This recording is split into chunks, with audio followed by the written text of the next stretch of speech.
Hi welcome to my channel. ఇది మనకు వచ్చేసి పంబన్ వంతెన అండి. సో భారతదేశంలో సముద్రం పైన నిర్మించిన మొట్టమొదటి వంతెన ఇది. శ్రీలంకకు భారత్కు మధ్య గల పాక్ జలసంధిపై ఉందండి. ఈ వంతెన పంబన్ ద్వీపం అని రామేశ్వర పట్టణాలను కలుపుతూ ఈ బ్రిడ్జ్ రోడ్డు రైలు వంతెన కలిగి ఉంది.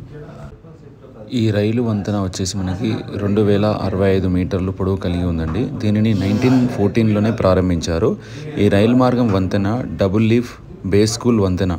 ఇది ఈ మార్గంలో బ్రిడ్జి కింద నుంచి వచ్చే ఓడలకు దారినిచ్చే విధంగా వెసులుబాటు ఉంది. ఇప్పుడు ఏదైతే కొత్తగా ఈ బ్రిడ్జి స్టార్ట్ చేశారో ఇదేంటంటే డైరెక్ట్ లిఫ్ట్ చేస్తుంది అనమాట మనకి పైకి. సో డైరెక్ట్గా అంటే ఈ సెన్సార్తో వర్క్ అవుతుంది. ఈ చారిత్రాత్మకంగా ఈ రైలు వంతెన మీటర్ గేజ్ రైళ్లకు నిర్దేశించబడింది. కానీ భారతీయ రైల్వేలు బ్రాడ్ గేజ్ రైళ్లను దానిపై పోయే విధంగా 2007 ఆగస్టు 12న రూపొందించారండి. 2 భాగాలుగా మనుషులను విడదీసే విధంగా రూపకల్పన చేశారు. 10 ఓడరేవులకు cargo carriers, coast guard ship, mission vessels, oil tankers ఈ బ్రిడ్జి కింద నుండి వెళ్లే విధంగా రూపొందించిన బ్రిడ్జ్ అనమాట ఇది. సో ఇదే విధంగా 2 వరుసల గల రోడ్డు వంతెన ఈ రైలు వంతెనకు సమాంతరంగా ఉంటుందండి. ఇది ఇప్పుడు మీరు చూస్తున్న బ్రిడ్జ్ వచ్చేసి ఇది కొత్త బ్రిడ్జ్ అండి. ఈ ఇయర్లోనే మనకి రీసెంట్గా లాంచ్ చేయబోయారు. ఇది ఓల్డ్ బ్రిడ్జ్ కూడా ఉంది దీని పక్కనే. సో అదేంటంటే తుప్పు పట్టిపోయింది. సో దాన్ని మనము వాడకంలో లేదు. సో న్యూ బ్రిడ్జ్ అనేది స్టార్ట్ అయిపోతుంది. సో చాలా బ్యూటిఫుల్ ప్లేస్ అండి. ఇది మనకి పంబన్ జంక్షన్ నుండి ధనుష్కోటి వరకు వచ్చే మీటర్ గేజ్ లైన్ని 1964 ధనుష్కోటి తుఫాన్ మూలంగా నాశనం అయిందనమాట. ఈ వంతెన తిరిగి 46 రోజుల్లోనే శ్రీధరన్ ఆధ్వర్యంలో ప్రారంభించబడిందండి. ఇప్పుడు మనం నిల్చున్నది వచ్చేసి మనకి వాహనాలు వెళ్ళే రోడ్ అనమాట. ఇది కూడా న్యూ బ్రిడ్జ్. సో చాలా బ్యూటిఫుల్గా దీన్ని వాళ్ళు ఆర్గనైజ్డ్గా డెవలప్ చేశారు. చాలా బాగుంది.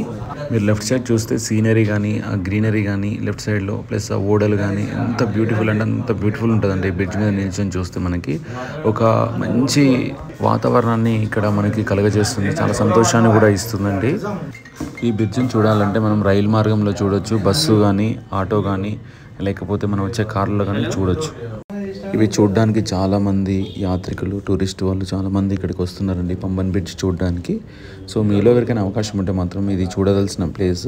మీరు ట్రైన్లో కూడా వస్తే మాత్రం ఆ బ్రిడ్జ్ని మనము బాగా ఎంజాయ్ చేయొచ్చు అనమాట. మనము రామేశ్వరం నుండి వస్తుంటే ఈ బ్రిడ్జ్ అనేది మనకు కనిపిస్తుందండి. మనకు లెఫ్ట్ రైట్ మొత్తం చాలా బ్యూటిఫుల్ సీనరీ ఉంటుంది మనకి. సో ఆన్ ది వేలో చూసినట్టయితే మనం ఇక్కడ అన్ని శంకులు ఉన్నాయి. డిఫరెంట్ సైజులో శంకులు కూడా మనము తీసుకోవచ్చు. ఎందుకంటే ఈ సముద్రం దగ్గరే కాబట్టి మనకి ఇలాంటి డెకరేషన్ ఐటమ్స్ ఇవన్నీ మనకి చాలా తక్కువ రేటుకి మనకు వస్తాయండి ఇక్కడ. సో ఇతను షాప్కి సంబంధించిన ఓనర్ అనమాట. సో అతను మనకి ఊది టెస్ట్ చేసి మనకు ఇస్తున్నాడు.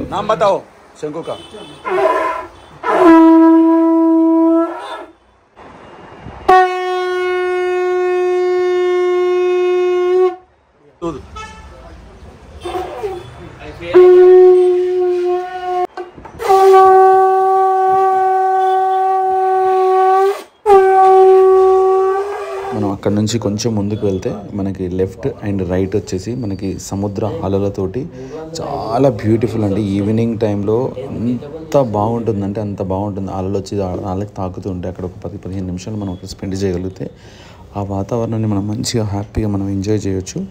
చాలా టూరిస్ట్ పీపుల్ ఎక్కడెక్కడ నుంచో కేరళ, తమిళనాడు, ఆంధ్ర అక్కడ నుంచి వచ్చి ఈ ఎన్విరాన్మెంట్ని బాగా ఎంజాయ్ చేస్తున్నారు.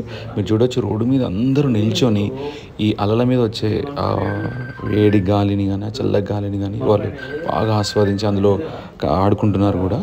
సో చాలా బ్యూటిఫుల్ ప్లేస్. ఇది వచ్చేసి మనకి ధనుష్కోటి. సో ఇది డెడ్ ఎండ్ అనమాట ఇక్కడికి శ్రీలంక బార్డర్. సో చాలా బ్యూటిఫుల్ ఉంటుంది. అదంతా మనం ఆ ఏరియా మొత్తం కవర్ చేయొచ్చు. చూసారు కదండి ఎంత పబ్లిక్ వస్తున్నారు అనేది చూడడానికి. సో అక్కడ మళ్ళీ రోడ్ సైడ్ కూడా మనకి శంకులు అనేది పెట్టారండి ఒకలా. అవి కూడా చాలా రీజనబుల్ రేట్కి చాలా బాగున్నాయి. అసలు చెప్పాలంటే ఇంత తక్కువ రేట్కి నేను ఫర్ ద ఫస్ట్ టైం ఈ ఏరియాలో చూస్తున్నానండి శంకులు ఉండడం. సో మీరు అప్పుడు ఎవరైనా వెళ్ళినట్టు అయితే అక్కడ శంకు మాత్రం 100% కొనుక్కోండి. సో చాలా బాగుంటుంది. సో నేను అడిగిన ప్రతి ఐటమ్ కూడా 20 రూపీస్, 30 రూపీస్, 40 రూపీస్లోనే వాళ్ళు అమ్ముతున్నారు. చాలా రీజనబుల్ ప్రైస్ అండి. ఆ ఏరియాలో మనకు శంక్స్ కానీ పగడాలు కానీ ఇలాంటివి మనకు చాలా అందుబాటులోకి తీసుకొచ్చారు వాళ్ళు అక్కడ. సో ఇక్కడ చూడండి అలలు ఎంత బాగా వస్తున్నాయంటే అంత బాగా వస్తున్నాయి అనమాట. ఈ ఏరియాలో నేను విజిట్ చేసింది కూడా ఫస్ట్ టైము. నేను చాలా బాగా ఎంజాయ్ చేశాను ఈ ఏరియాలో. సో ఇది వచ్చేసి ధనుష్కోటి దగ్గరే అండి. ఈ రాయి వచ్చేసి మనకి రామసేతు. సో ఇక్కడ వచ్చేసి మనకి రాయి వాటర్లో వేస్తే అది మనకి పైకి తేలుతుంది, మునగ మునగదనమాట. సో అప్పుడు రాముడి కాలంలో ఏదైతే శ్రీలంకకి రామసేతు కట్టడానికి ఉపయోగించిన రాళ్ళన్నమాట. సో ఇందులో ఇదొకటి ఇక్కడ వీళ్ళు మనకి చూపించడం జరుగుతుంది. వీళ్ళు ఇక్కడ 20 రూపీస్ తీసుకుంటారు. దాన్ని మనం పట్టుకోవచ్చు, వాటర్లో కూడా వేయవచ్చు. సో 20 రూపీస్ చాలా రీజనబుల్. తీసుకొని మనం దాన్ని ఒక రామసేతుకు ఉపయోగపడిన రాయి కాబట్టి మనం దాన్ని దర్శనం కూడా చేసుకోవచ్చు అనమాట. సో చాలామంది వచ్చి ఆ రాయిని పట్టుకొని దాన్ని నీళ్ళల్లో వేసి టెస్ట్ చేస్తూ వీడియోలు, ఫోటోలు తీసుకొని వాళ్ళ సంతోషాన్ని వ్యక్తపరుస్తున్నారు అక్కడ. సో చాలా బాగుందండి. మీరు కూడా ధనుష్కోటి వెళ్ళినట్టయితే ఈ రాయిని మీరు ఒకసారి తాగి టెస్ట్ చేసుకోవచ్చు.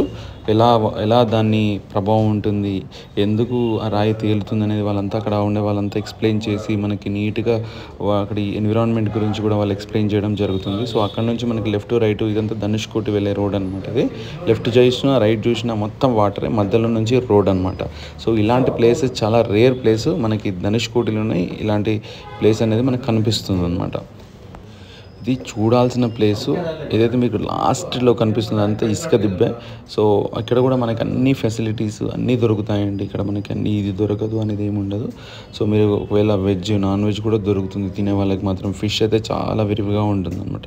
సో మనం మదురైకి స్టార్ట్ అయిపోయాం. ఇక్కడ నుంచి తిరించి మదురై వెళ్ళిపోతాం.